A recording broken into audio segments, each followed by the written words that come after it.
I don't think I should be able to do this. I'm going to tell you about the story of a watch addict in a nutshell. I first want to let you guys know I'm close to 220. Close. I was about 230 on April 15th. It's May 3rd. Very close to 220, maybe a little bit over. Going down to 2. Learning to control my appetite.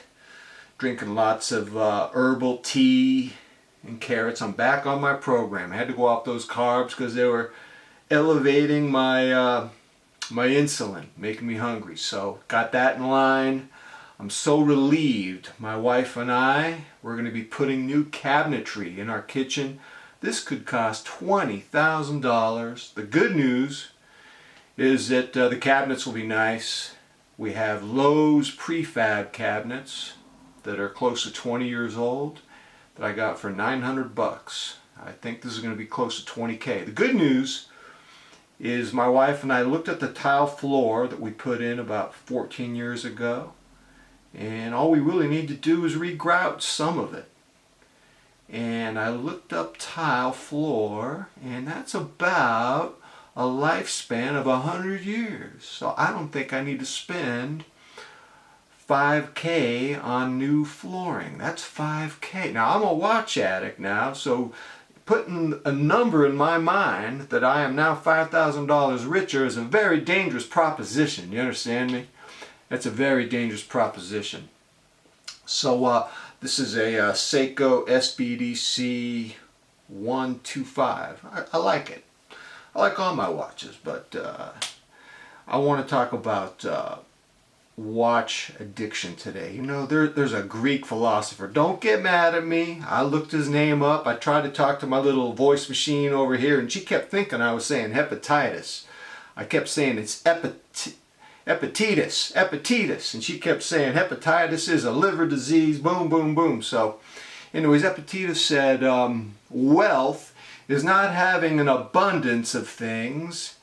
It's having a lack of wants, a lack of discontent. Think about that.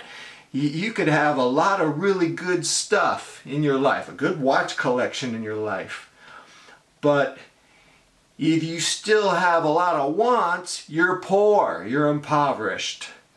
And if you're a watch addict, or if you're someone who's into watches a lot, having an absence of desires and wants is probably not on your menu. It's probably not on your menu. And so you got to ask yourself, you know, why is it that you can't just leave a good thing alone, man? You have this beautiful watch collection, but you're always wanting new stuff. And I got some theories behind this. You can't leave a wealth thing alone, man. You just can't leave it alone. I believe that a lot of us are addicted to the stress and the worry and the anxiety of buying and selling watches. We complain about it. We fret over all the anxiety and stress of buying and selling. But I have a theory, and let me know what you think of this theory. I have a theory that as worried as we get about buying and selling watches, I think the real worry, the real fear, the real primal terror is we're afraid of stillness. And that's really our source of impoverishment as watch addicts. We can't just be still. We just can't be fine with what we have. We're always on the hunt. I was talking to Bruce Williams, great channel. And I said to him, hey man, if I get this watch, do you think that will end the madness? I might have been talking about the MM300 blue dial. Could have been, I don't know. And he said, man, come on, man. We're always going to be cycling in new things. It's who we are, man. And he didn't say this, but I feel like just an addendum.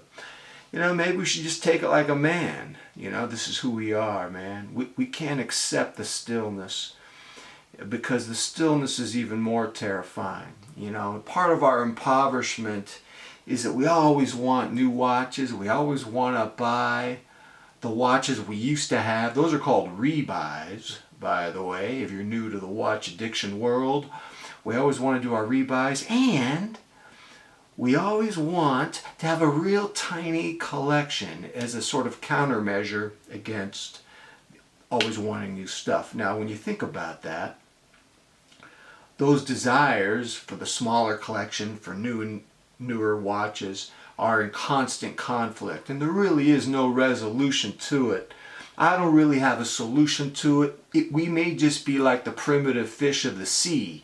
We like to bite down on shiny objects. Isn't that how you catch a fish? My dad used to put a fishing lure on a line, and those fish like to bite down. Maybe we're just primitive sea creatures, man. We just see something shiny and flashy, and we gotta bite down on it, man. Maybe that's it. Maybe that's all we are. We're just impoverished, primitive beings. Maybe there is no cure for it.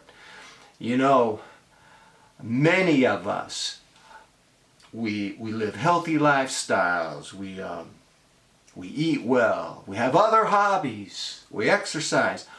We have not been spared by the watch addiction. Many of us have beautiful families whom we love. We're devoted to our families. We love our jobs.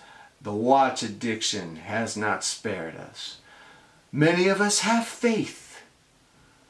The watch addiction has not spared us. Ladies and gentlemen, I want to propose to you that there are no easy answers in this whole watch addiction thing. And if you have any, let me know. But I'm not going to sit here and blow smoke up your insides, man. That's not. I'm just here to present you what I see. I want to tell you a story about the watch addict to sign this off. In the 1960s, I watched a TV show by the same showrunner as Bonanza. Now, this show was not as famous as Bonanza, but it was pretty famous. It was called High Chaparral. High Chaparral was from 1967 to 1971. It took place around 1870 at the South Arizona border between the Southwest Western Territory and Mexico. Really good show. I loved it as a kid. And there was a story that an adult told a child about desire. And I think this is the story of a watch addict in a nutshell. A dog with a bone in its mouth walks up to a lake and it looks down at its reflection. And it wants a second bone. Seeing its reflection in the lake, it thinks it can get a second bone.